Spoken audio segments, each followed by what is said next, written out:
बिस्मिल्लाहिर्रहमानिर्रहीम। अस्सलाम वालेकुम। फ्री आईटी ट्रेनिंग्स के प्लेटफॉर्म से और उर्दू आईटी के प्लेटफॉर्म से आपका होस्ट मोहम्मद उमर खालिद हाजिर खिदमत है।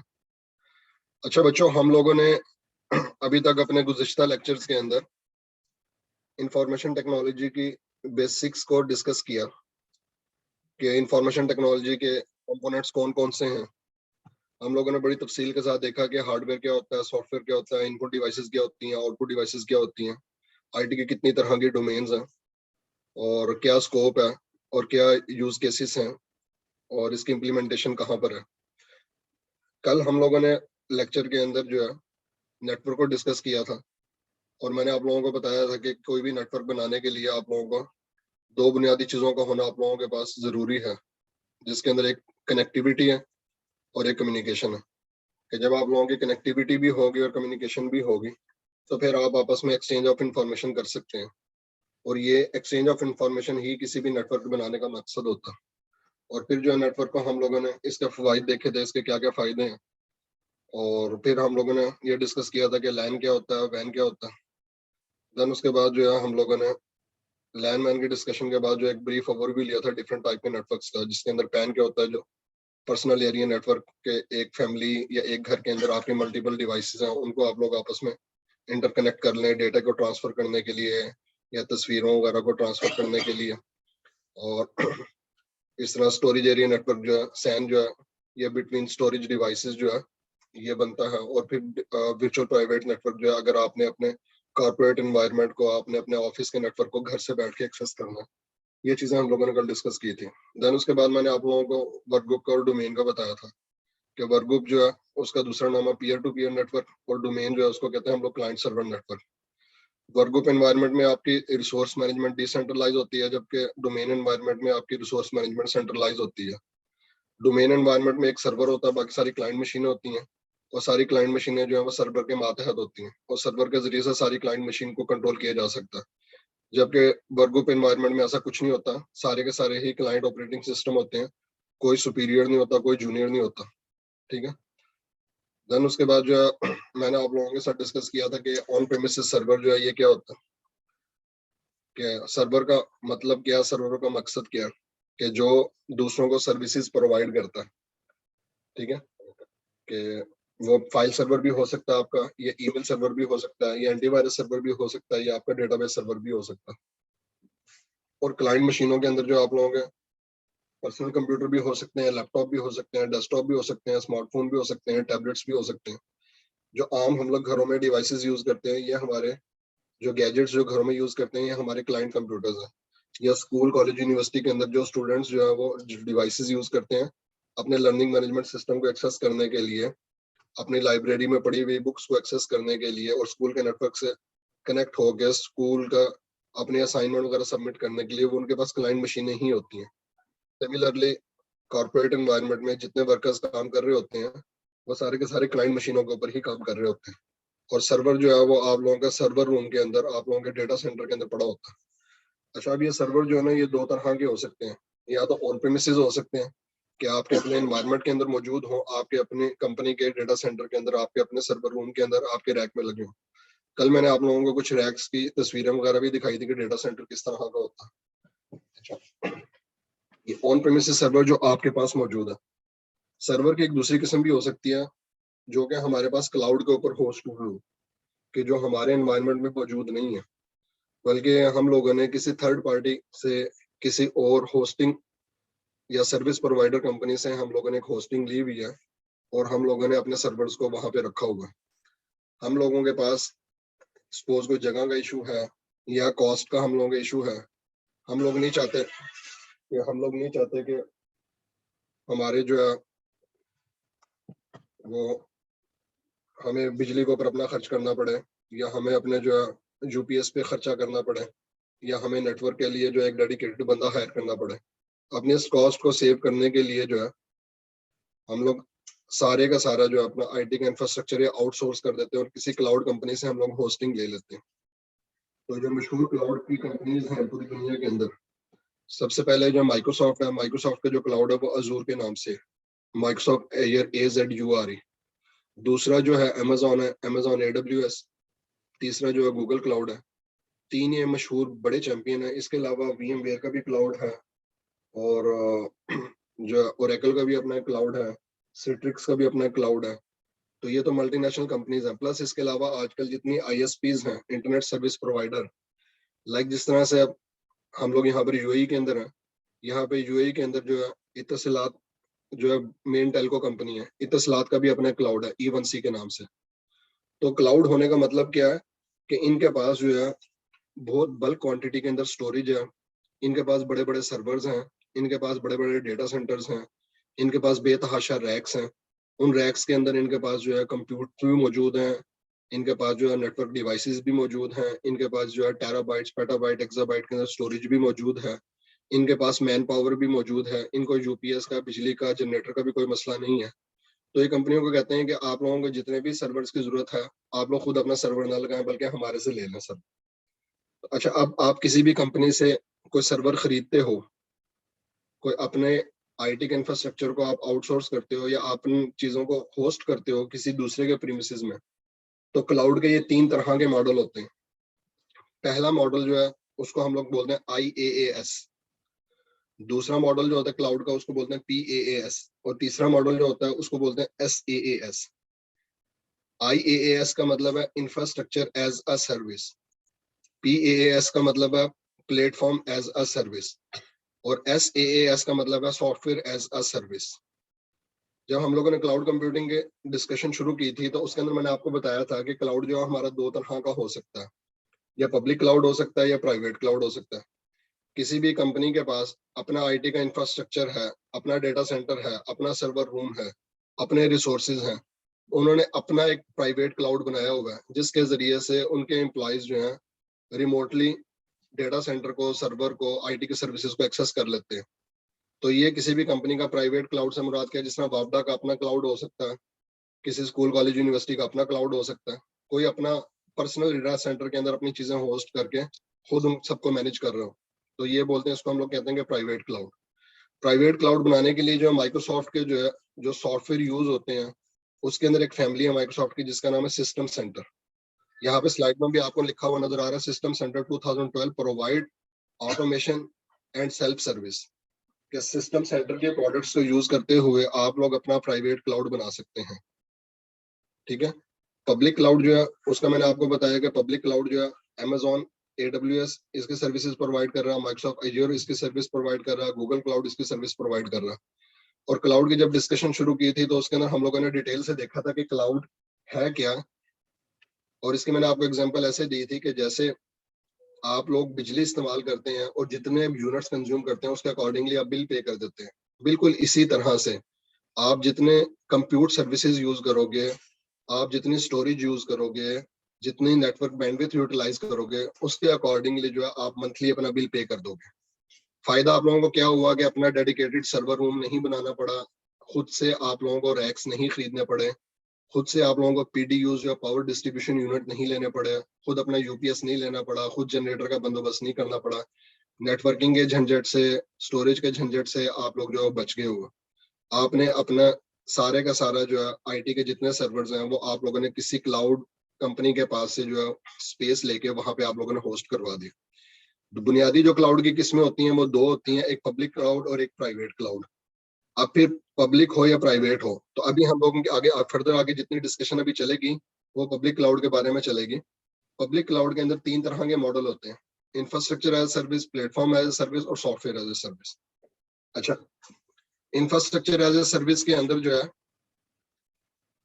आप लोगों को क्या चीज खुद से मैनेज करनी पड़ती है। ये अभी आप लोग अगर स्लाइड को देखें, इसके अंदर जो सेकंड कॉलम है, लेफ्ट साइड से सेकंड कॉलम है, इसकी बात करते हैं। यहाँ पे कुछ पोर्शन जो है इसका ग्रीन दिखा रहा है बॉटम वाला, और कुछ पोर्शन जो है इसका ऊपर वाला ब्लू दिखा रहा है। जो बॉटम वाला ब्लू ग्रीन पोर्शन है, जिस तरह फॉर एग्जांपल नेटवर्किंग है, स्टोरेज है, सर्वर्स है, वर्चुअलाइजेशन है, कि मतलब माइक्रोसॉफ्ट कंपनी जो है उन्होंने बहुत बड़े बड़े डेटा सेंटर्स बना लिए और उन्होंने नेटवर्क डिवाइसेस अपने पास लगा ली, बल्क क्वांटिटी के अंदर उन्होंने स्टोरेज ले ली, बल्क क्वांटिटी के अंदर उनके पास जो है हाई परफॉर्मेंस सर्वर्स उन्होंने अपने पास रैक में लगा लिए, और उन्होंने उसके ऊपर उसकी वर्चुअलाइजेशन लेयर भी बना दी। अब उन्होंने एक इंफ्रास्ट्रक्चर रेडी कर दिया और कंपनीज को ऑफर कर रहे हैं कि हम लोग तीनों तरह का क्लाउड मॉडल आपको दे सकते हैं। हम इंफ्रास्ट्रक्चर एज ए सर्विस भी दे रहे हैं, हम प्लेटफॉर्म एज सर्विस भी दे रहे हैं और सॉफ्टवेयर एज सर्विस भी दे रहे हैं।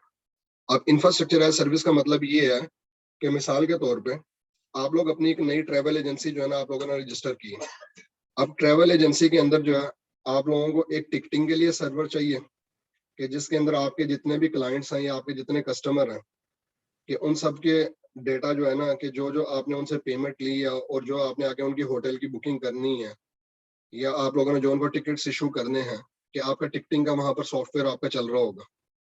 और मिसाल के तौर पे एक आप लोगों ने ईमेल का सर्वर अपनी जो है ना छोटी सी ट्रैवल एजेंसी के लिए आपको अपने स्टाफ के लिए एक ईमेल का सर्वर चाहिए, आपने अपना ईमेल कॉन्फ़िगर करना है। तो आपने पीटीसीएल से या इत्तिसालात से या माइक्रोसॉफ्ट से या अमेजॉन एडब्ल्यूएस से आपने इंफ्रास्ट्रक्चर एज सर्विस की बात की और उन्होंने कहा कि जी मुझे 2 सर्वर चाहिए। अब वो आपसे पूछेंगे कि आपको सर्वर किस स्पेसिफिकेशन के चाहिए। आपने बताया कि सपोज हर एक सर्वर के अंदर जो है ना 4-4 प्रोसेसर लगे हों और 2-2 टेराबाइट स्टोरेज हो और हर एक सर्वर के अंदर जो है ना सपोज 32 जीबी रैम हो, 32 जीबी रैम। आपने कहा कि जी मुझे दोनों सर्वर्स के अंदर चाहिए और उसके अंदर जो है 2-2 टेराबाइट दोनों के अंदर स्पेस मुझे चाहिए और 4-4 प्रोसेसर लगे हों। तो वो क्या करेंगे, वर्चुअलाइजेशन ऑलरेडी हुई हुई है, वो 2 वीएम्स बना के आपको वीएम्स की एक्सेस दे देंगे, आपको जो है ना यूजर नेम पासवर्ड दे देंगे और एक यूआरएल आपको प्रोवाइड कर देंगे कि जी आप इस यूआरएल के ऊपर जाएं और ये user name and password put करें और देन उसके बाद जो है आप अपने सर्वर्स को जो है ना वहां से एक्सेस कर लें। तो ये मॉडल जो है कि उन्होंने आपको वर्चुअल मशीन्स दे दी। अब वर्चुअल मशीनें उन्होंने आपको दे दी, अब आगे आपकी मर्जी है वर्चुअल मशीन के ऊपर जो है आपने विंडोज 2016 इंस्टॉल करनी है या विंडोज 2019 इंस्टॉल करनी है या आपने विंडोज 10 इंस्टॉल करनी है। और फॉर एग्जांपल अगर आपने ईमेल सर्वर कॉन्फ़िगर करना है तो ईमेल सर्वर कॉन्फ़िगर करने के लिए पहले आप ऑपरेटिंग सिस्टम इंस्टॉल करोगे और फिर उसके बाद एक माइक्रोसॉफ्ट की एप्लीकेशन इंस्टॉल करोगे, माइक्रोसॉफ्ट का एक सर्वर कॉन्फ़िगर करोगे जिसका नाम है एक्सचेंज सर्वर। तो मतलब ऑपरेटिंग सिस्टम भी आप खुद से इंस्टॉल करोगे, उसको ऊपर जो कोई रोल कॉन्फ़िगर करना वो भी आप लोग खुद करोगे। अब टिकटिंग वाले जो आपका सर्वर है उसके ऊपर आप जाहिर है कि अपने डेटाबेस पहले कोई डेटाबेस सॉफ्टवेयर इंस्टॉल करोगे, चाहे वो माइक्रोसॉफ्ट एक्सेस है या आपका एसक्यूएल सर्वर है, और फिर उसके बाद अपना डेटा आप सारा उसके अंदर इंसर्ट करोगे आप, और जो कोई भी आप लोगों की कोई एप्लीकेशन है फिर आप उसको वो इंस्टॉल करोगे। मतलब इसके अंदर कस्टमर ने जो है ऑपरेटिंग सिस्टम को भी, डेटाबेसेस को भी, एप्लीकेशंस को भी खुद से मैनेज करना होता है। मतलब कस्टमर्स को जो नीड बेसिस के ऊपर जो है वर्चुअल मशीन मिल जाती हैं। अच्छा, कल को अगर आपकी रिक्वायरमेंट ये होती है कि यार ये 4 प्रोसेसर तो कम है, मुझे 4 की बजाय 8 प्रोसेसर के ऊपर जाना है, तो आप उसी कंपनी को रिक्वेस्ट करोगे, वो इसी मशीन के अंदर मजीद 4 प्रोसेसर जो है ना वो ऐड कर देंगे। क्लाउड का ब्यूटी क्या है, क्लाउड का फायदा क्या है? एक तो ये होता है कि आप लोगों का हाईली स्केलेबल होता है। स्केलेबल आप लोगों के सामने एक टर्मिनोलॉजी में बोल रहा हूँ। स्केलेबल का मतलब है कि जिसके अंदर इलास्टिसिटी की गुंजाइश हो, जिसको खींचा जा सके, जिसको ग्रो किया जा सके, जिसको बकदरे जरूरत बढ़ाया जा सके। तो आपके जरूरत पड़ने के ऊपर आप इसके अंदर अगर रिसोर्सेज ऐड करवाना चाहें आप ऐड भी करवा सकते हो, अगर सबट्रैक्ट करवाना चाहें तो आप इसमें से सबट्रैक्ट भी कर सकते हैं। तो क्लाउड का एक फीचर होता है कि ये स्केलेबल होता है। दूसरा क्लाउड का फीचर होता है कि ये रिडंडेंट होता है।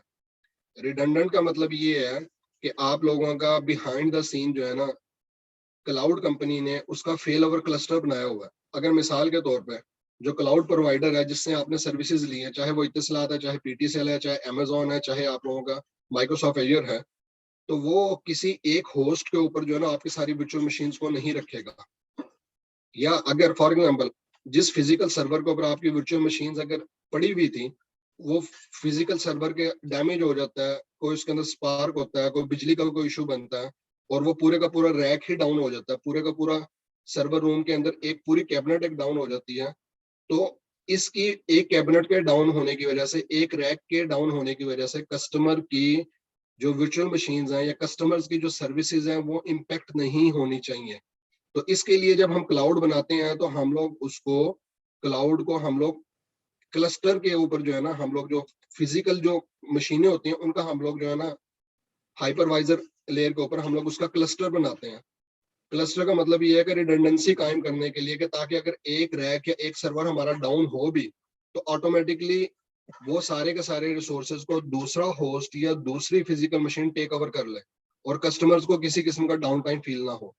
तो क्लाउड की एक प्रॉपर्टी ये होती है कि ये स्केलेबल होता है, दूसरी प्रॉपर्टी ये होती है कि ये रिडंडेंट होता है, इसके अंदर फ्लेक्सिबिलिटी भी होती है और इसके अंदर आप लोगों को फेल ओवर भी मिलता है।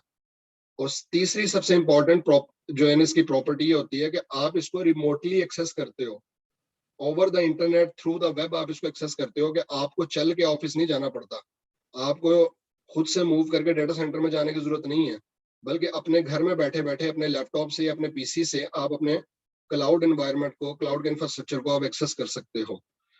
तो अगर आप अपनी वर्चुअल मशीन्स को जो आपने किसी क्लाउड होस्टिंग प्रोवाइडिंग सर्विसेज से जहां पे आपने होस्ट करवाई है एक्सेस कर रहे हो, वेब के जरिए एक्सेस कर रहे हो, और बकदरे जरूरत आप उसको जो है उसमें रिसोर्सेज बढ़ा भी सकते हो, कम भी कर सकते हो, मतलब रैम इंक्रीज करवानी है या प्रोसेसर इंक्रीज करवाना है या स्टोरेज बढ़ानी है या कम करनी है, वो सारा कुछ आप कर सकते हो।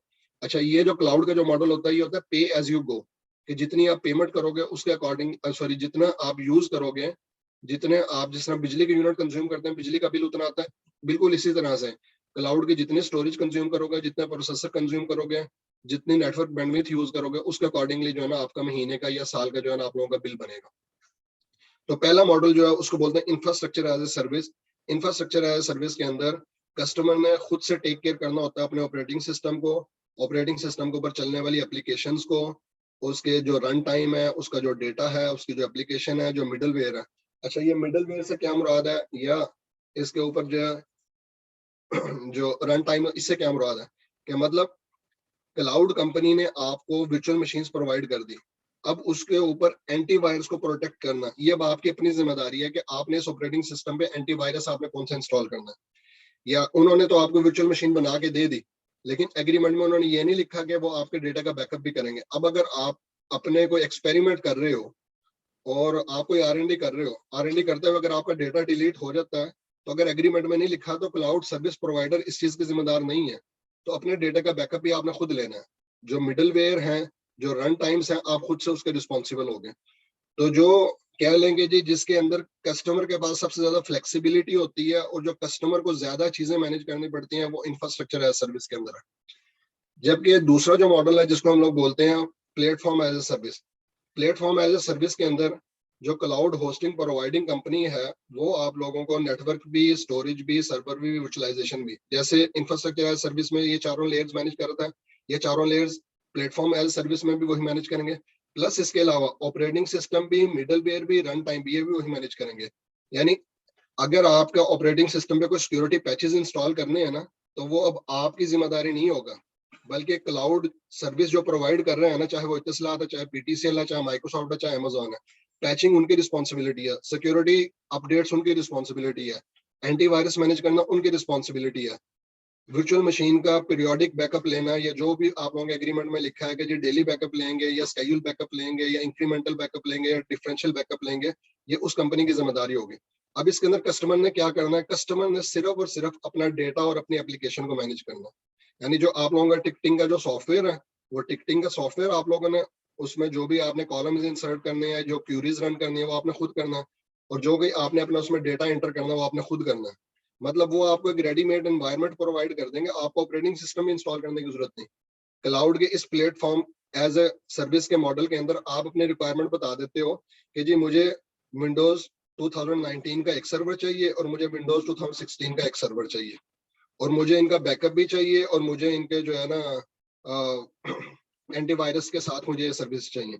मतलब अब आपको सिक्योरिटी पैच भी नहीं इंस्टॉल करना है, ऑपरेटिंग सिस्टम भी नहीं इंस्टॉल करना है, एंटीवायरस भी नहीं मैनेज करना, बैकअप भी नहीं मैनेज करना, फेल ओवर का भी ख्याल नहीं करना, लोड बैलेंसर भी कॉन्फ़िगर नहीं करना, सब कुछ जो है क्लाउड सर्विस प्रोवाइडर कर रहा है। सिर्फ और सिर्फ आपने अपनी एप्लीकेशन को और उसमें रखे जाने वाले डेटा को आपने मैनेज करना है। ये जो मॉडल होता है ना, इस मॉडल को हम लोग कहते हैं प्लेटफॉर्म एज ए सर्विस।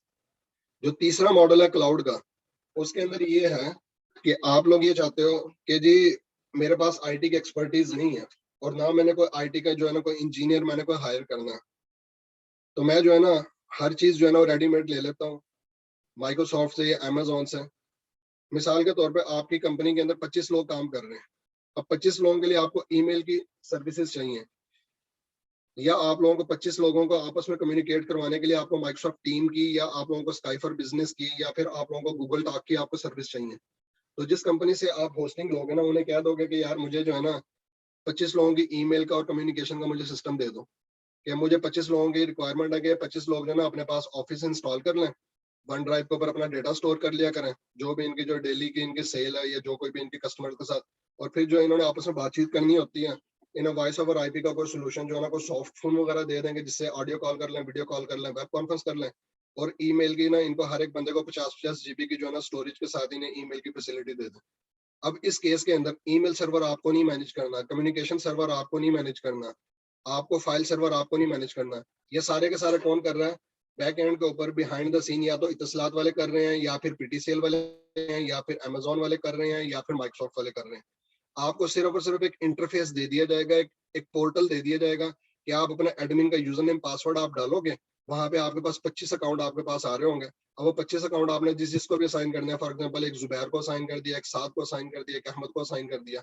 अब मिसाल के तौर पे एक बंदा कंपनी छोड़ के गया, उसका आपने अकाउंट डिसेबल कर दिया, कोई बंदा अपना पासवर्ड भूल गया तो आप उसका पासवर्ड रीसेट कर सकते हैं। मतलब इसमें प्री डिफाइंड प्री कॉन्फ़िगर्ड हर चीज होती है।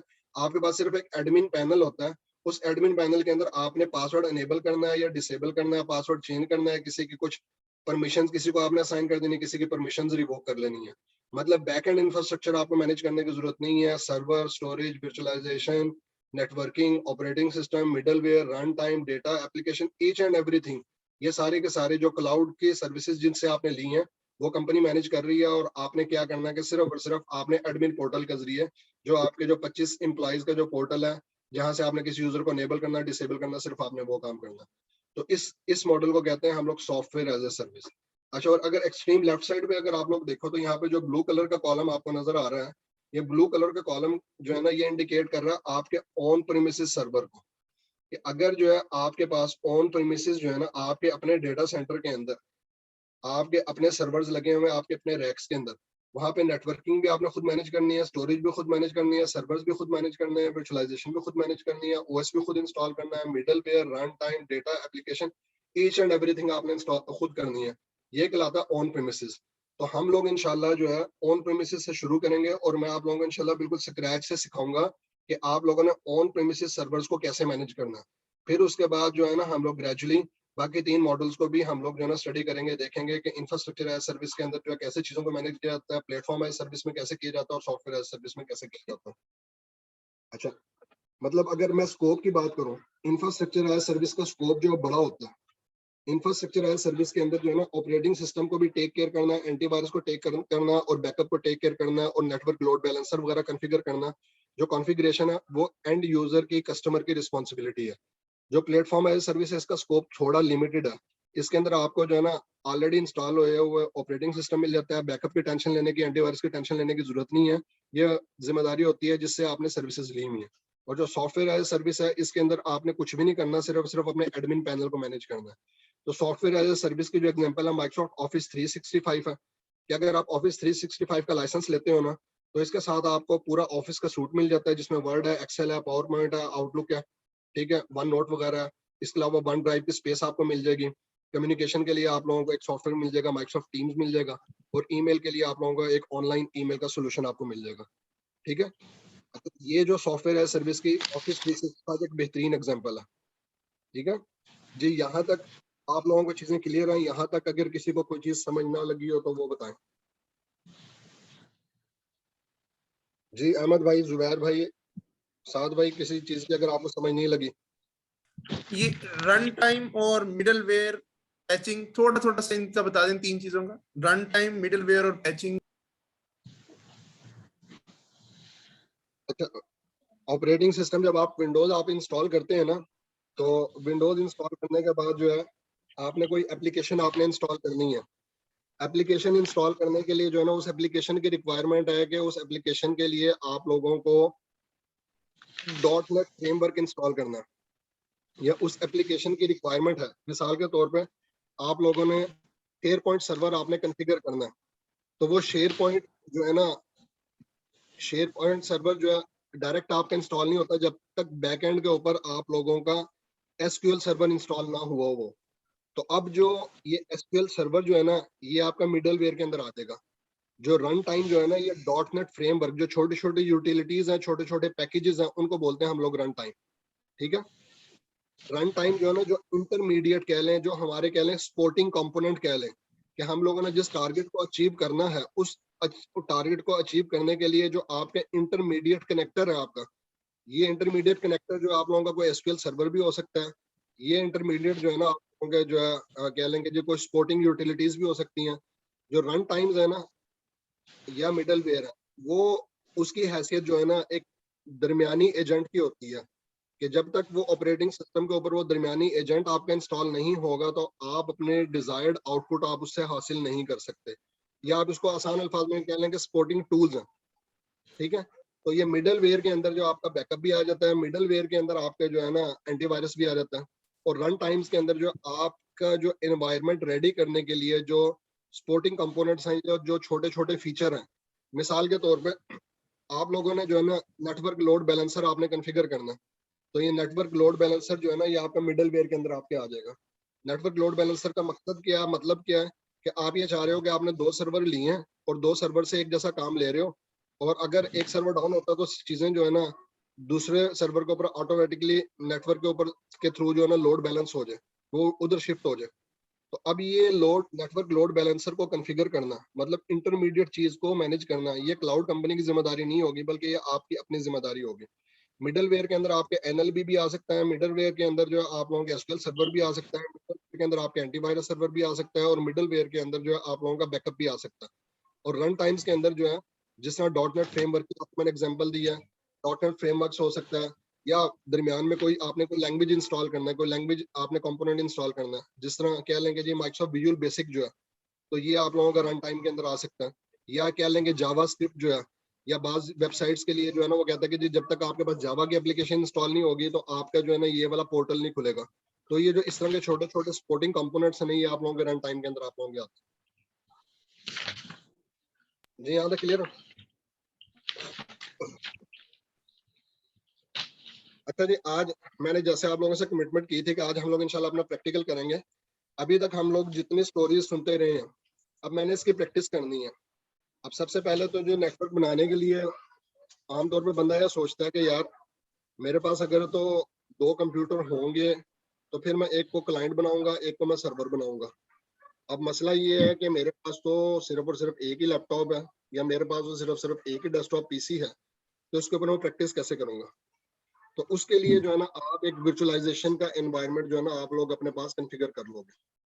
अभी शुरू में कोई बच्चा मुझसे पूछता था कि वर्चुअलाइजेशन जो है ना ये क्या होता है? तो वर्चुअलाइजेशन का मकसद ये है कि फिजिकल कंप्यूटर को आप लॉजिकल पार्ट्स के अंदर अगर आप डिवाइड करना चाहो, कि एक मशीन के ऊपर अगर आपने मल्टीपल ऑपरेटिंग सिस्टम्स आपने इंस्टॉल करने हैं, कि आप एक जो आपके पास हार्डवेयर प्लेटफॉर्म है या आपके पास जो स्टोरेज डिवाइस है उसकी आपने सेग्रीगेशन करनी है, उसके आपने छोटे छोटे हिस्से बनाने हैं, और ये लॉजिकल जो आप लोगों के पार्टीशनिंग होगी या लॉजिकल इसके जो है कंपोनेंट्स होंगे। एक फिजिकल सर्वर से आपने मल्टीपल रोल्स आपने इंस्टॉल करने हैं, ये कॉन्सेप्ट आपका वर्चुअलाइजेशन का है।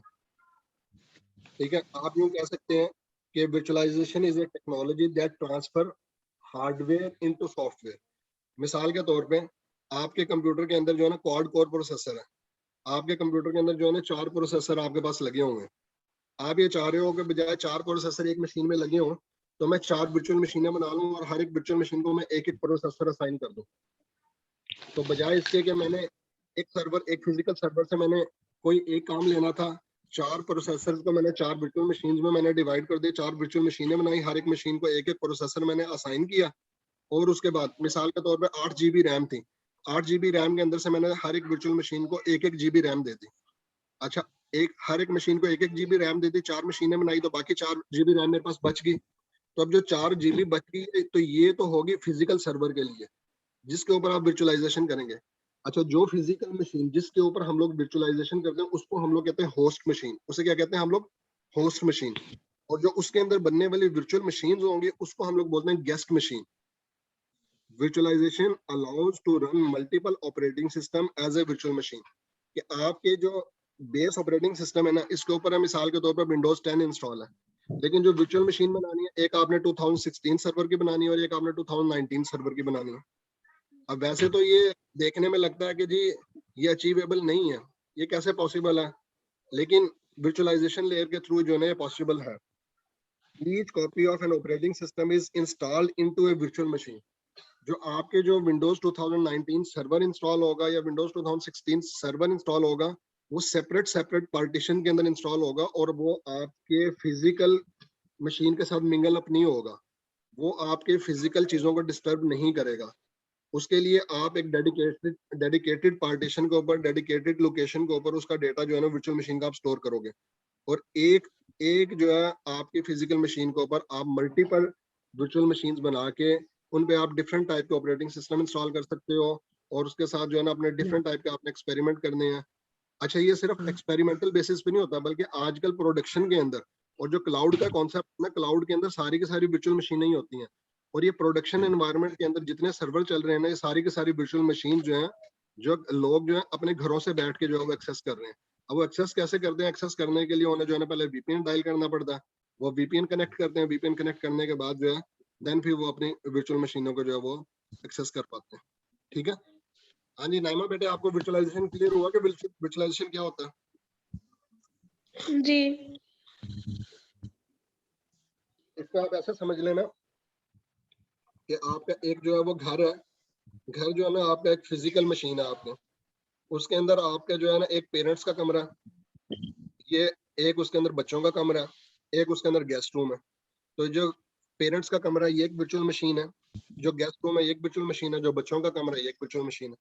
ठीक है, अच्छा अब ये वर्चुअलाइजेशन करते कैसे? वर्चुअलाइजेशन के लिए जो है ना, जो मार्केट के अंदर जो इस वक्त सॉफ्टवेयर मौजूद है, तो वो जो है हम लोग VMware को यूज कर सकते हैं, माइक्रोसॉफ्ट हाइपरवाइजर को यूज कर सकते हैं, सिट्रिक्स को यूज कर सकते हैं, KVM को यूज कर सकते हैं। तो आज जो है ना सबसे पहले मैं आप लोगों को माइक्रोसॉफ्ट का जो हाइपरवाइजर का रोल है वो इंस्टॉल करना बताऊंगा कि माइक्रोसॉफ्ट के हाइपरवाइजर को आप लोगों ने कैसे इंस्टॉल करना है और उसके ऊपर आपने अपनी वर्चुअल मशीन जो है वो कैसे कॉन्फ़िगर करनी है। ठीक है, तो अभी मेरे पास जो है इस वक्त Windows operating system Windows 10 install है। तो मैंने ये देखना है कि मेरे पास विंडोज का कौन सा वेरिएंट इंस्टॉल है।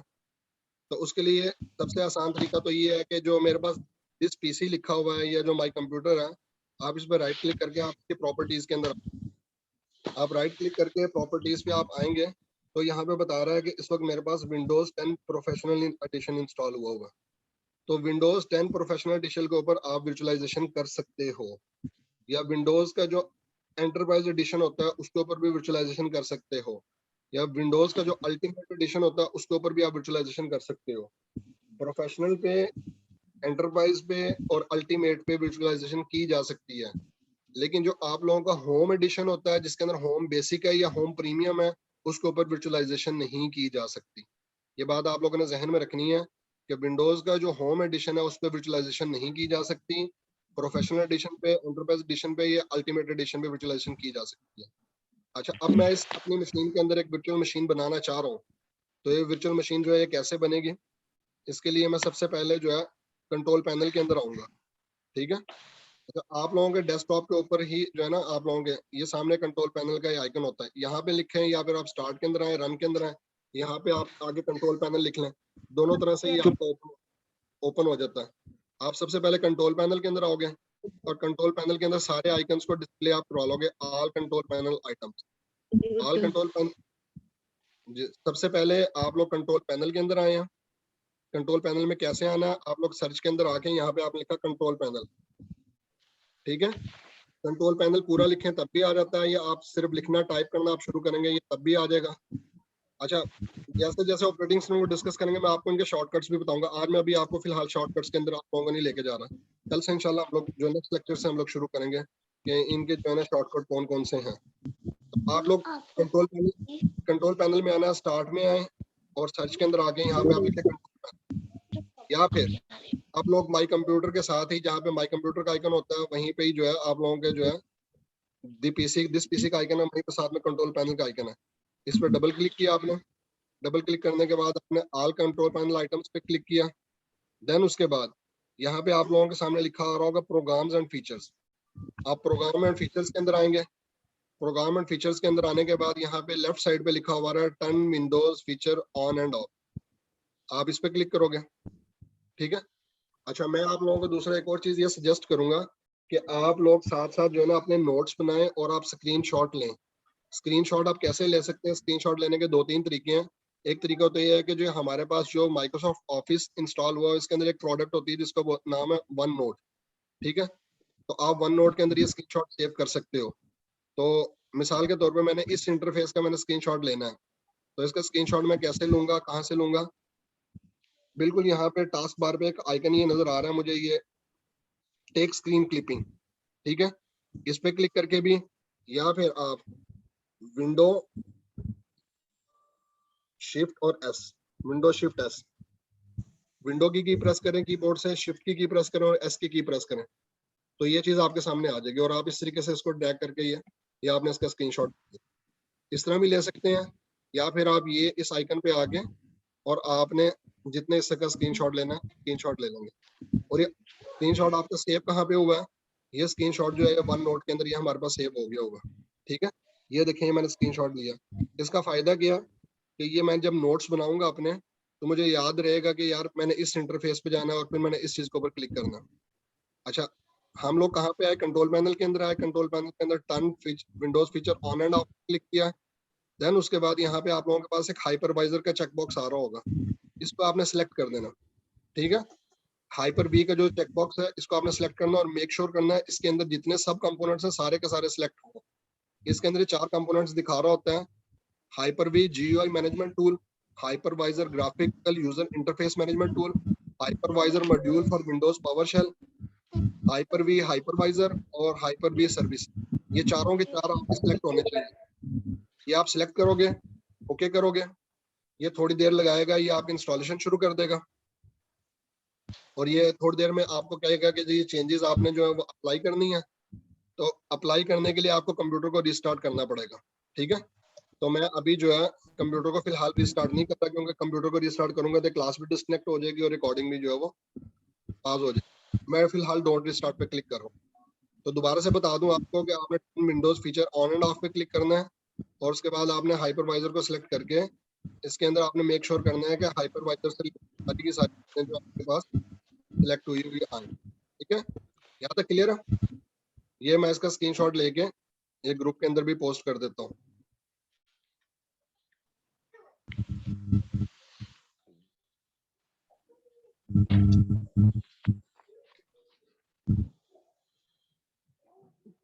ठीक है। अच्छा, ये आपके पास हाइपरवाइजर का रोल इंस्टॉल हो गया। हाइपरवाइजर का रोल इंस्टॉल हुआ। अब इसके अंदर जो है ना हम लोग अपनी कोई वर्चुअल मशीन बनाएंगे, तो उसके लिए जो है पहले मैं मशीन को जो है रीस्टार्ट करूंगा, अपने सर्वर को जो है मैं रीस्टार्ट करूंगा। और अभी प्रॉब्लम ये है कि मैं अगर रीस्टार्ट करूंगा तो ये क्लास भी डिस्कनेक्ट हो जाएगी और ये जो है हमारी रिकॉर्डिंग भी जो है, रिकॉर्डिंग को हम लोग पास तो आई थिंक नहीं कर सकते इसके अंदर, नहीं कर सकते हैं रिकॉर्डिंग पास। हम लोग एक काम करते हैं, बजाय इस मशीन को रीस्टार्ट करने के, क्योंकि इसको रीस्टार्ट करेंगे तो हमारी जो है क्लास भी डिस्कनेक्ट हो जाएगी और ये रिकॉर्डिंग भी हम लोगों की स्टॉप हो जाएगी। तो मैं काम करता हूँ कि मेरे पास दूसरे एक मशीन के ऊपर, एक लैपटॉप के ऊपर ऑलरेडी हाइपरवाइजर इंस्टॉल हुआ हुआ है। अब उसके अंदर मैं आपको बता देता हूँ कि वर्चुअल मशीन कैसे बनानी है। तो यहाँ पे मैं रिकॉर्डिंग को पॉज कर रहा हूँ और दूसरे लैपटॉप से मैं रिकॉर्डिंग को अब चला देता हूँ। अच्छा जी, ये अभी हम लोग एक दूसरे लैपटॉप से हम लोग कनेक्ट हुए हैं। एक दूसरे लैपटॉप के एक यूजर है मोमना। मोमना के लैपटॉप के ऊपर जो ऑलरेडी वो इंस्टॉल हुआ हुआ है हाइपरवाइजर का रोल, ठीक है। तो आप लोगों को मैंने बताया था कि हाइपरवाइजर के रोल के लिए, ये एक्सेल खोल लिया, एक्सेल बंद करो। आप जो है ना एक बार स्टॉप शेयरिंग करके दोबारा करो, आपकी भी स्क्रीन जो है ना वो स्लो आ रही है। नेटवर्क कौन सा कनेक्ट है इधर? इसलिए स्लो है।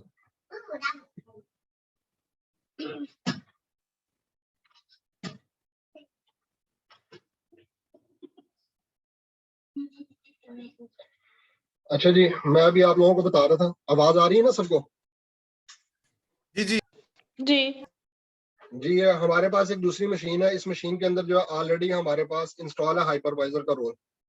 तो हाइपरवाइजर का रोल हम लोग इंस्टॉल कहाँ से करते हैं? इसके लिए मैंने आप लोगों को बताया था कि आप लोगों ने कंट्रोल पैनल के अंदर आना है। कंट्रोल पैनल के अंदर आके देन उसके बाद आपने प्रोग्राम्स एंड फीचर्स पे आपने क्लिक करना है। प्रोग्राम एंड फीचर्स के अंदर आने के बाद आपने turn Windows feature on end of पे क्लिक करना है। Turn Windows feature on end of जब आप लोगों के पास आ जाएगा तो देन यहाँ से आपने प्लस के निशान पे आपने क्लिक कर देना।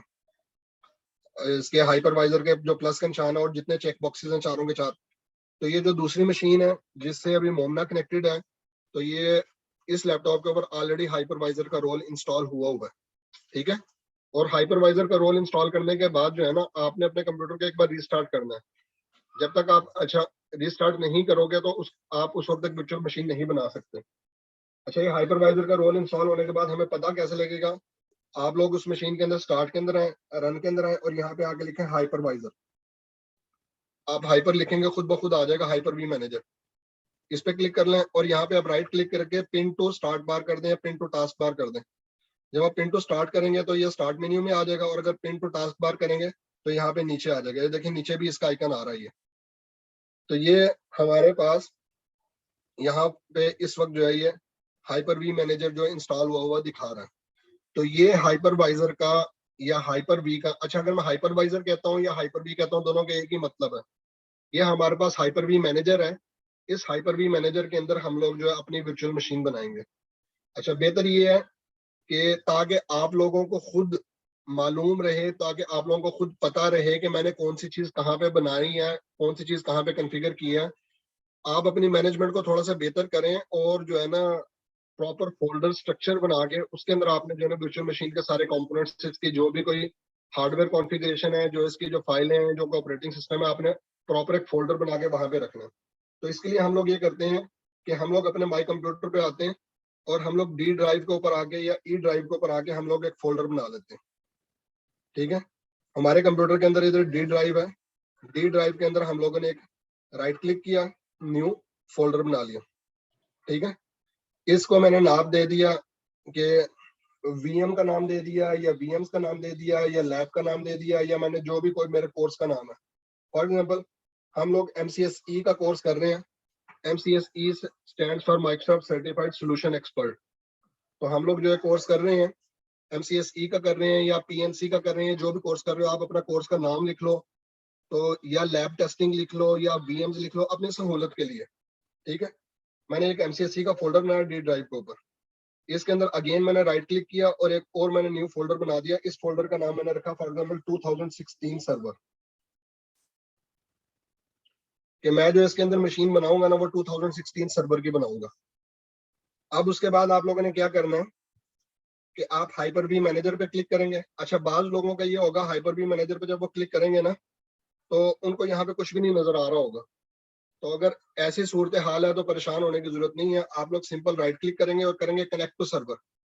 कनेक्ट टू सर्वर करने के बाद आपने कर देना लोकल कंप्यूटर, ओके। तो ये जो अभी दिखा रहा है ना LSC0040, ये बेसिकली उस मशीन का नाम है जिसके ऊपर हाइपरवाइजर ऑलरेडी इंस्टॉल हुआ। मैं यहाँ से फुल स्क्रीन देखता हूँ, अगर फुल स्क्रीन होता स्क्रीन थोड़ी बड़ी हो जाती है। वो already I think full screen है। एनीवे, अच्छा अब आपने वर्चुअल मशीन बनानी है तो आप इस मशीन के ऊपर आप राइट क्लिक करें और न्यू पे क्लिक करें। राइट क्लिक किया, न्यू, और यहाँ से आपने सेलेक्ट करनी है ऑप्शन वर्चुअल मशीन। एक सूरत ये है कि यहाँ से आप आके राइट क्लिक करके न्यू वर्चुअल मशीन पे क्लिक करें। दूसरी सूरत ये है कि राइट साइड पे जो आपके पास एक पेन आ रहा है, इस पेन के अंदर भी यहाँ पे आपके पास लिखा हुआ आ रहा है न्यू। आप यहाँ से न्यू पे क्लिक करेंगे और आप वर्चुअल मशीन पे क्लिक करेंगे। आपने न्यू पे क्लिक किया और वर्चुअल मशीन पे क्लिक किया। अब आपके पास जो है ये विजिट चलना शुरू हो गया होगा। इस विजिट के अंदर जो है ये क्या कह रहा है कि इस विजिट के अंदर ये कह रहा है कि before you begin this visit help you to create a virtual machine. You can use this virtual machine in place of a physical computer for a variety of users. कि किसी physical server की बजाय जो आप इस virtual machine को use कर सकते हो। You can use this wizard to configure the virtual machine now and you can change the configuration later using Hyper-V Manager. ये virtual machine आप अभी बना लो, बाद में इसकी आप configuration अगर आप change करना चाहो तो आप change कर सकते हो। आपने अगर तो इसको continue करना है तो आप यहीं पे कंटिन्यू इसको कर सकते हो। कंटिन्यू करने के लिए आप नेक्स्ट पे क्लिक करोगे, और अगर आप नेक्स्ट पे क्लिक नहीं करते तो ये क्या करेगा वर्चुअल मशीन बना देगा लेकिन उसमें कोई हार्डवेयर वगैरह ऐड नहीं करेगा, वो हार्डवेयर आप उसमें बाद में ऐड कर सकते हो। देखिए यहाँ पे दोनों ऑप्शन पे वो बता रहा है। पहले ऑप्शन बता रहा है click finish to create a virtual machine that is configured with default value, कि ये डिफॉल्ट जो कॉन्फ़िगरेशन होगी, जो प्री डिफाइंड कॉन्फ़िगरेशन होगी उसके अकॉर्डिंगली बना देगा। दूसरी ऑप्शन है कि click next to create a virtual machine with a custom configuration. Custom configuration का मतलब ये है कि हमने खुद से अपनी मर्जी से उसको रैम असाइन करनी है, खुद अपनी मर्जी से उसको प्रोसेसर असाइन करने हैं। तो आज हम कर क्या रहे हैं, हम लोग हाइपरवाइजर के ऊपर एक वर्चुअल मशीन बना रहे हैं, अपना टेस्ट एनवायरनमेंट प्रिपेयर कर रहे हैं। जो हम लोग कोर्स कर रहे हैं माइक्रोसॉफ्ट सर्टिफाइड सॉल्यूशन एक्सपर्ट का या प्रैक्टिकल नेटवर्किंग कोर्स के, जो हम लोग क्लाउड की प्रैक्टिस करनी है, ऑपरेटिंग सिस्टम कैसे इंस्टॉल करना है, तो उसके लिए हमें मल्टीपल मशीनें चाहिए। क्लाइंट की मशीन भी चाहिए, सर्वर की मशीन भी चाहिए। तो हमारे पास एक ही लैपटॉप है, उस लैपटॉप के ऊपर हम लोग हाइपरवाइजर का रोल इंस्टॉल करके वर्चुअलाइजेशन करके मल्टीपल वर्चुअल मशीन बना के उसके डिफरेंट ऑपरेटिंग सिस्टम हम लोग इंस्टॉल करेंगे। तो पहली वर्चुअल मशीन हम लोग कस्टम कॉन्फ़िगरेशन के तहत इसको नेक्स्ट पे क्लिक करेंगे और इस वर्चुअल मशीन को मैंने कोई नाम दिया, फॉर एग्जांपल इसको मैंने नाम दे दिया 2016 सर्वर। इसको मैंने नाम दिया 2016 सर्वर। देन वो पूछ रहा है कि इस वर्चुअल मशीन के कंटेंट्स को कहाँ पे स्टोर करना है। Store the virtual machine in a different location. By default ये C program data Microsoft Windows hypervisor में स्टोर करता है। यहाँ से मैंने ब्राउज पे क्लिक किया। ब्राउज पे क्लिक करने के बाद जो है आप लोगों ने डी ड्राइव पे जो फोल्डर बनाया था, अभी हम लोगों ने डी ड्राइव पे एक एमसीसी का फोल्डर बनाया था और एमसीसी के अंदर आगे हम लोगों ने 2016 सर्वर का फोल्डर बनाया था। इस फोल्डर को आप लोगों ने सिलेक्ट किया, सिलेक्ट फोल्डर पे क्लिक किया। देन उसके बाद आप लोग नेक्स्ट पे क्लिक करेंगे। अच्छा, अब ये पूछ रहा है कि आपने जनरेशन 1 की वर्चुअल मशीन बनानी है या जनरेशन 2 की वर्चुअल मशीन बनानी है। जो जनरेशन 1 है ना, ये हाइपरवाइजर का जो ओल्डर वेरिएंट थे, जो हाइपरवाइजर आया करता था विंडोज सर्वर 2008 R2 के अंदर या विंडोज सर्वर 2012 के अंदर जो हाइपरवाइजर आता था, ये मशीनें उनसे कंपेटेबल हैं। जबकि जो जनरेशन 2 जो है, जो लेटेस्ट जितनी भी टेक्नोलॉजी है, ये उसको सपोर्ट करती है। तो अभी अगर तो आपके इन्वायरमेंट में लेजेसी आपका इंफ्रास्ट्रक्चर है, पुराना इंफ्रास्ट्रक्चर भी आपके पास है, तो आप जनरेशन 1 की बना लेंगे। लेकिन अगर आप प्रैक्टिस कर रहे हैं, आप कह रहे हैं कि नहीं हमारे पास पुराना इंफ्रास्ट्रक्चर नहीं है, हमें 32 बिट ऑपरेटिंग सिस्टम इंस्टॉल करने की जरूरत नहीं है। अच्छा, जो जनरेशन 1 है ना, वो सिर्फ 32 बिट ऑपरेटिंग सिस्टम इंस्टॉल करता है। और जो जनरेशन 32 बिट और 64 बिट 32 बिट 64 बिट दोनों को सपोर्ट करते हैं जनरेशन 1। जबकि जनरेशन 2 के अंदर सिर्फ और सिर्फ 64 बिट ऑपरेटिंग सिस्टम हम लोग इंस्टॉल कर सकते हैं। अभी आप लोगों को इसकी वजह से परेशान होने की जरूरत नहीं है कि 64 बिट या 32 बिट क्या होता है। ये लेटर ऑन इंशाल्लाह हम लोग डिस्कस करेंगे कि 32 बिट ऑपरेटिंग सिस्टम में और 64 बिट ऑपरेटिंग सिस्टम के अंदर क्या फर्क है। प्लस इसके अलावा जो है आपके जो फर्मवेयर के अंदर कुछ ऑप्शंस होती हैं, लाइक आप लोगों के UEFI फर्मवेयर वगैरह और जो एडवांस फंक्शनैलिटीज है उनको सपोर्ट करता है जनरेशन 2। तो ये अब आपकी अपनी कॉल है कि आपने लेटेस्ट टेक्नोलॉजी को सपोर्ट करते हुए आपने उसको बनवाना है। अच्छा, अब दूसरी बात ये कह रहा है कि once a virtual machine has been created you can not change its generation. कि अभी आप वर्चुअल मशीन अगर ये कहेंगे कि मैं जनरेशन 1 की बना लूं, बाद में मैं उसको अपग्रेड कर लूंगा जनरेशन 2 पे, तो या अभी जनरेशन 2 पे बना लूं बाद में उसको डिग्रेड कर लूंगा जनरेशन 1 पे, तो ये पॉसिबल नहीं है। तो फॉर एग्जांपल हम लोगों ने जनरेशन 2 ही सिलेक्ट किया। हमने कहा कि हमने प्रैक्टिस करनी है, ये अपना एनवायरमेंट टेस्ट एनवायरमेंट बनाना है, तो पुराने को जाने की जरूरत नहीं, नए ही हम लोग कर लेते हैं। हाँ, अगर आप लोगों में से किसी बंदे के पास ऑपरेटिंग सिस्टम का वेरिएंट जो है वो पुराना है, कि उसके पास जो है 32 बिट ऑपरेटिंग सिस्टम ही है, जो ISO है जिस मीडिया से उसने इंस्टॉलेशन करनी है वो 64 बिट है ही नहीं है, तो फिर मजबूरी है, फिर आप जनरेशन 1 की बनाएंगे। और अगर ऐसी कोई कंडीशन नहीं है, अव्वल तो जो हम लोगों ने ऑपरेटिंग सिस्टम डिस्कस करने हैं विंडोज सर्वर 2016 एंड 19, ये 32 बिट के अंदर आते ही नहीं है। जो पुराने ऑपरेटिंग सिस्टम है लाइक विंडोज विस्टा है, विंडोज 7 है या विंडोज 2012 सर्वर है, वो 32 बिट के अंदर आते हैं। जो लेटेस्ट ऑपरेटिंग सिस्टम है वो 32 बिट में आते ही नहीं है। तो एनीवे मैंने जनरेशन 2 पे क्लिक किया, नेक्स्ट पे क्लिक किया। अब वो पूछ रहा है कि इसको मेमोरी आपने कितनी असाइन करनी है, जो रैम इसको असाइन करनी है वो कितनी असाइन करनी है। बाय डिफॉल्ट उसने कहा कि जी 1024 MB जो है ना, 1024 MB का मतलब है 1 GB। तो चले हम लोग इसको 1 GB रहने देते हैं, बाद में मैं आपको बता दूंगा इसको कैसे इंक्रीज करते हैं। नेक्स्ट पे क्लिक किया। अब वो पूछ रहा है कि इसके साथ आपने नेटवर्क कौन सा आपने अटैच करना है। तो नेटवर्क जो है यहाँ पे दो तरह के नेटवर्क को दिखा रहा है, एक वो दिखा रहा है डिफॉल्ट स्विच और एक ऑलरेडी हम लोगों ने कॉन्फ़िगर किया हुआ है एक्सटर्नल फॉर इंटरनेट। तो आप लोग इसमें से किसी को भी सिलेक्ट कर सकते हैं। ये एक्सटर्नल फॉर इंटरनेट ये कैसे आया, ये मैं आप लोगों को बाद में बताऊंगा कि अगर आपने इसमें एडिशनल स्विच या एडिशनल नेटवर्क कॉन्फ़िगर करना हो तो हाइपरवाइजर में वो कैसे करते हैं। तो आप इसमें से कोई किसी भी ऑप्शन को सिलेक्ट कर लेंगे, आप नेक्स्ट पे क्लिक कर देंगे। अब वो पूछ रहा है कि create a virtual hard disk. अब ये जो वर्चुअल हार्ड डिस्क आपकी ये बनाएगा, एक वर्चुअल हार्ड डिस्क कितने जीबी की बनानी है? बाय डिफॉल्ट वो 127 जीबी की जो है ना हार्ड ड्राइव वो बनाएगा। 127 जीबी जो है ना स्पेस ये आपके फिजिकल कंप्यूटर में से रिजर्व कर लेगा। अच्छा, इसकी वजह से परेशान होने की जरूरत नहीं है कि बाद लोग ये क्या सुन के परेशान हो जाते हैं कि जी 127 जीबी कंज्यूम हो जाएगा। ऐसा नहीं है। 127 जीबी जो है ना ऑपरेटिंग सिस्टम में वर्चुअल मशीन में शो करेगा, लेकिन एक्चुअल वो कंज्यूम उतना ही करेगा जितना ऑपरेटिंग सिस्टम ने रन टाइम के ऊपर लिया होगा। तो नॉर्मली जब विंडो इंस्टॉल करते हैं तो अप्रोक्सीमेटली वो 10 जीबी के करीब स्पेस लेती है। तो एनीवे अगर आपने इसको कम करना है तो यहाँ से कम करते हैं। मिसाल के तौर पर मैं कहता हूँ कि नहीं, जो इसकी हार्ड डिस्क बनानी है ना वो 50 जीबी की बनाओ, और मैक्सिमम जो हार्ड डिस्क हम लोग यहाँ पे बना सकते हैं वो 64 टेराबाइट तक बना सकते हैं।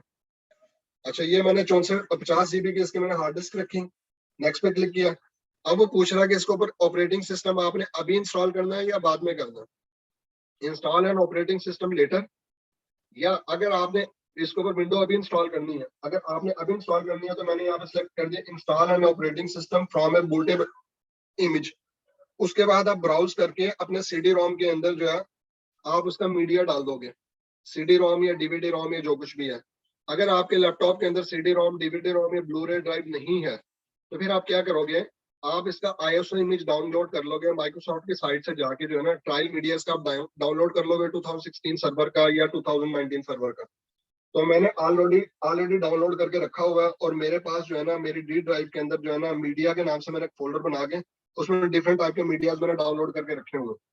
तो वो मैंने मीडिया मैंने डाउनलोड जो किया हुआ था ISO इमेज, उसको मैंने सिलेक्ट किया, ओपन किया, नेक्स्ट किया और फिनिश किया। ये मेरी वर्चुअल मशीन बना रहा है ये, और ये थोड़ी देर में वर्चुअल मशीन बनकर सामने आ गई।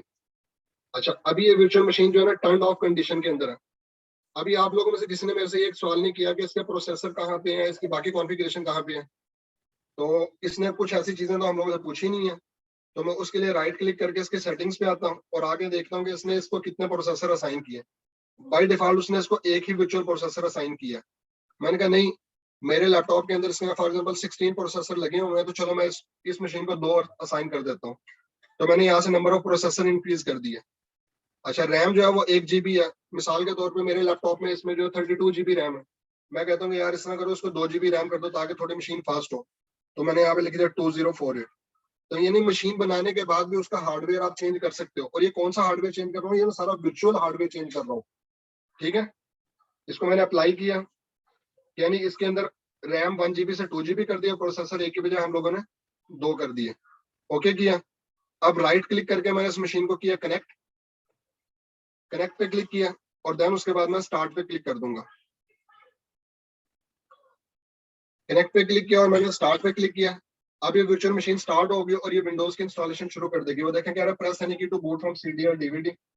मैंने उसको एंटर किया उस मशीन के ऊपर जाके, ये CD से या DVD से बूट होना शुरू होगा, और उसके बाद जो है ये विंडोज की इंस्टॉलेशन जो है वो शुरू कर देगा।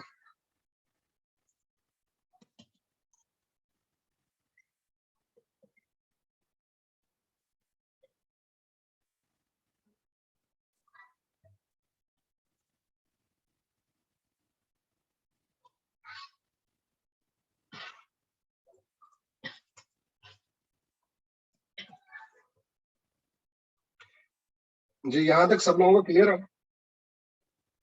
जी जी।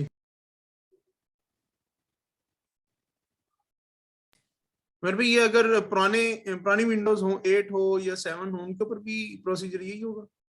नहीं, अगर आपके पास विंडोज 7 है, विंडोज 8 है या विंडोज विस्टा है, XP, उसके ऊपर ही आप लोगों के जो है ना आप नहीं बना सकते ये। अच्छा, इसको फिलहाल जो है ना मैं अभी यहीं पे इसको मैं रोक रहा हूँ। नेक्स्ट लेक्चर के अंदर इंशाल्लाह हम लोग देखेंगे कि जी ऑपरेटिंग सिस्टम कैसे इंस्टॉल करते हैं, क्योंकि अभी विंडो इंस्टॉल करने लगूंगा तो ये जो है ना बड़ी बन जाएगी आपकी जो वीडियो है ना।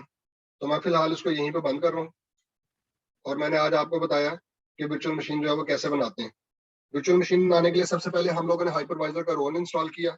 हाइपरवाइजर का रोल इंस्टॉल करने के बाद जो राइट साइड पे आपके पास एक्शन पैन आ रहा है, आपने हाइपर वी मैनेजर खोला। हाइपर वी मैनेजर कैसे खोलना, स्टार्ट के अंदर आए, रन के अंदर आए, और यहाँ पे आगे लिखा आपने वी हाइपर वी लिखा है, हाइपर वी मैनेजर खुल के आ गया। इसको आप पिन टू टास्क बार कर लें, पिन टू स्टार्ट कर लें।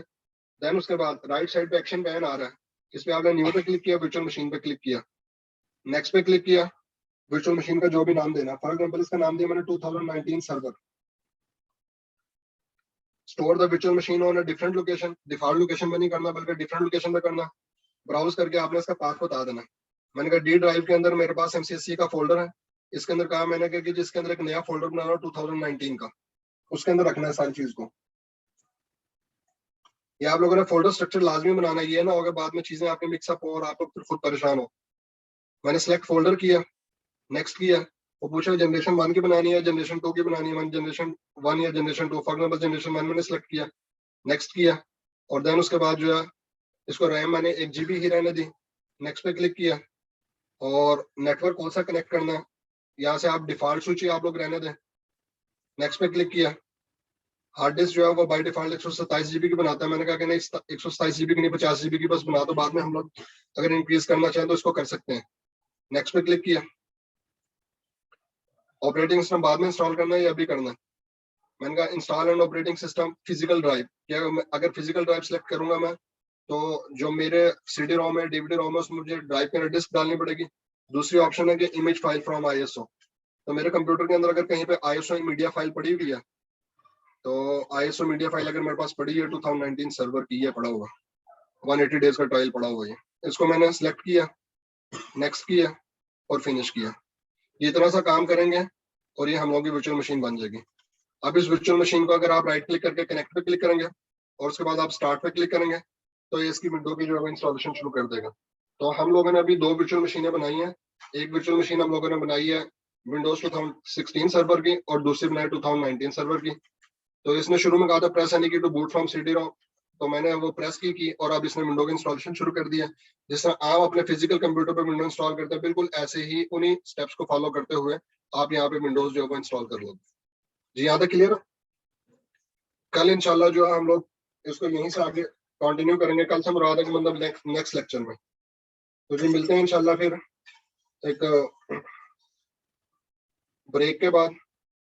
तो उस वक्त तक के लिए जी अल्लाह हाफिज। थैंक यू वेरी मच, जज़ाकल्लाह। हाँ जी, किसी को कोई क्वेश्चन, किसी ने कोई चीज पूछनी हो, कुछ डिस्कस करना है रिकॉर्डिंग में? जी ये बहुत सारे लोग ये कर नहीं सके हैं क्योंकि आमतौर पे होम एडिशन है सबके पास,